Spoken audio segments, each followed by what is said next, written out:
جس کربلا پر گریا کرتے ہیں اسی مٹی پر اللہ کا سجدہ کرتے ہیں. اور روز عاشورہ رضن بقضاء و تسلیما ہمیں مولا حسین کے فکرے کی تاثیر ہوتی ہے کہ تیری مرضی کے اوپر ہمارا سر تسلیم خم ہے. گریا صبر کے خلاف نہیں ہے، شکوہ صبر کے خلاف. اگر گریے میں اور شکوے میں کنٹراڈکشن ہوتا، گریے میں اور صبر میں تضاد ہوتا، تو حضرت یعقوب جیسا نبی یا تو گریا نہ کرتا اور یا صبر کا اعلان نہ کرتا. لیکن جہاں وہ بیٹھ کے گریا کر رہے ہیں وہی صبر کا اعلان کر رہے ہیں. اور پھر اتنا گریا کیا کہ آنکھوں کی روشنی چلی گئی.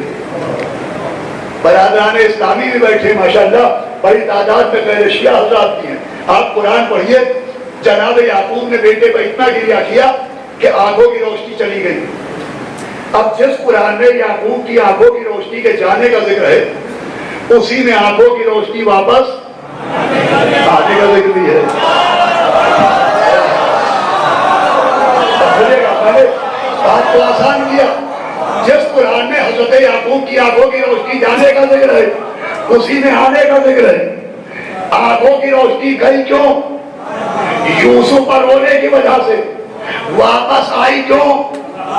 یوسف کے گردے کی وجہ سے. جیسے ہی یوسف کا گردہ آیا، یعقوب نے اپنے چہرے پر ڈال لیا.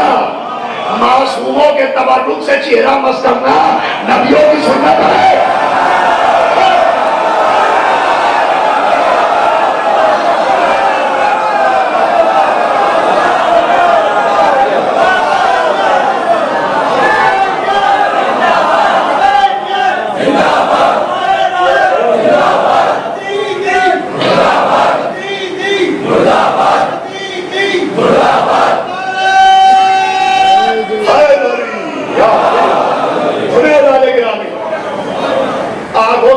گئی تھی جناب یوسف پر رونے سے، اور پھر جس یوسف پر رونے سے آنکھوں کی روشنی گئی، اسی کے پیرہن کی وجہ سے، اسی کے کرتے کی وجہ سے.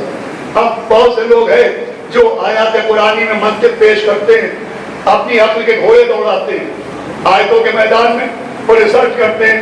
تو ایک صاحب نے ریسرچ کی کہ جناب یوسف کے کرتے کی وجہ سے جو حضرت یعقوب کی آنکھوں میں روشنی آ گئی، یہ اس لیے کہ یوسف کے کرتے میں یوسف کا پسینہ تھا، اور پسینے میں اثرات ہوتے ہیں کہ آنکھوں کی روشنی واپس آ جاتی ہے. افسوس یوسف کا پسینہ شفا دے سمجھ میں آتا ہے، حسین کا خون کھا کے شفا